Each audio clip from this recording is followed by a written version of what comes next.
Journalism at the University of North Texas. This is NT Daily News. Good afternoon, and welcome to NT Daily News. I'm Kenisha Huitt. In January of last year, UNT student Darius Tavar was fatally shot and killed by Denton PD at his student apartment complex.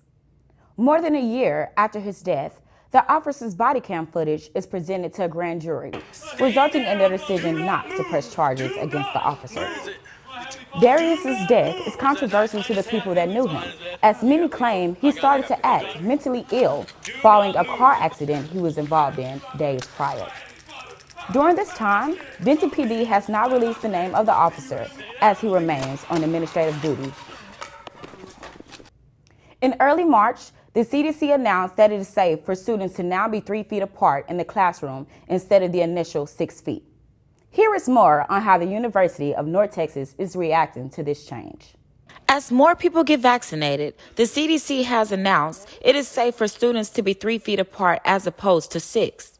The CDC's update is talking about K through 12th grade students and does not say if this applies to college students.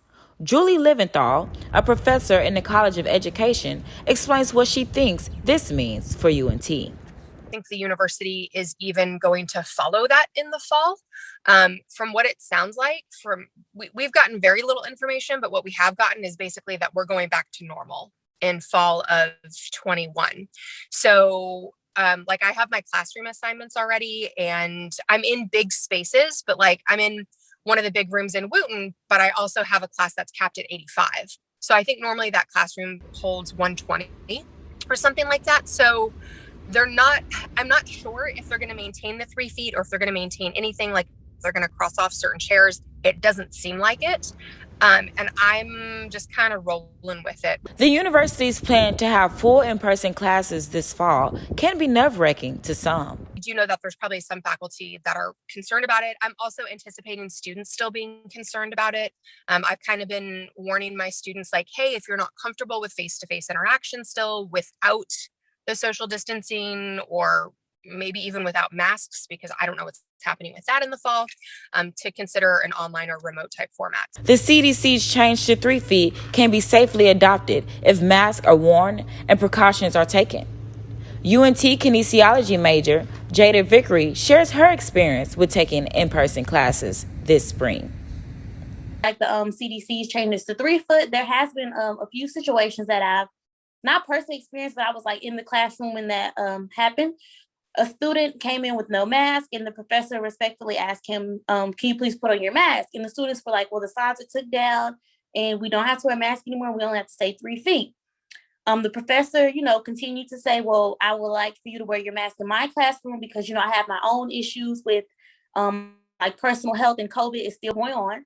So the student did have to put their mask back on and follow the professor's rules. The CDC is still recommending for adults to keep their 6 feet distance when they are in common areas, eating, and doing extracurricular activities. If possible, these activities should be moved outdoors to a large, well-ventilated space.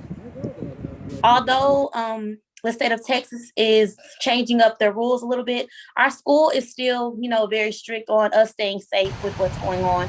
And I do appreciate that because, we're students, we're young, we all want to be, back to regular life, but we still need to all be safe and cautious of COVID with the changes from 6 feet to 3 feet. Kenisha Huitt, NT Daily News. It is not clear if this is applied to university's faculty at this time. In mid-March, the university announced that it is now an approved administrator of the Pfizer vaccine. The vaccination clinics will be held at the Student Health and Wellness Center at Chestnut Hall. The State of Texas Department of Health and Human Services will deliver vaccines on a weekly basis. At this time, vaccine registration is open for any UNT Denton campus students, faculty and staff, and UNT system employees who are eligible under state requirements. All adults are now approved to get vaccinated with the Pfizer vaccine starting at age 16 and others at 18. As a vaccine administrator, UNT is following all state regulations outlined by the Texas Department of State Health Services. As hate crimes and bullying against the Asian American and Pacific Islander communities are on the rise, the University of North Texas is set on building a safe space for its students. In an email sent out by UNT's president, Neil Samastrich, he addressed the university's support for its Asian Americans, Black, Indigenous, and students of color.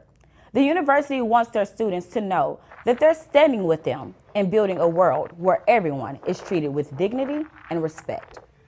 The nationwide rise of violence and discrimination has prompted the university to extend past their affirmations of diverse values and condemn discrimination, racism, and stereotyping.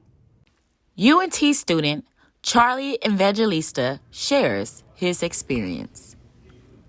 I am American, but Asian American, and proud to be so. And that's also a thing. Like, in the face of hate like this, and I love UNT because this is the prime like environment where we can speak our mind and learn and grow. If you are a student having experienced or witnessed harassing behavior, report to the Dean of Students or to the Equal Opportunity Office in the union. As spring blooms and the days get longer, many are finding every reason to be outside. For many Denton residents, this means it is time to go visit Judy Smith and her neighbor, InPerson, at the Cherry Orchard. The Cherry Orchard was started 30 years ago when the two neighbors decided to have a few chairs nailed into one of the large trees in their shared lot. They thought it would be fun to expand and liven it up and create the Cherry Orchard that was once a floodway. The chairs are all from garage sales, flea markets, dumpsters, or the curb. As the orchard grows, they plan to plant wildflowers, oats, and hopefully reach their goal of 100 chairs to complete the Cherry Orchard. With all that's going on in the world, don't forget to smile. For NT Daily News, I'm Kenisha Huitt.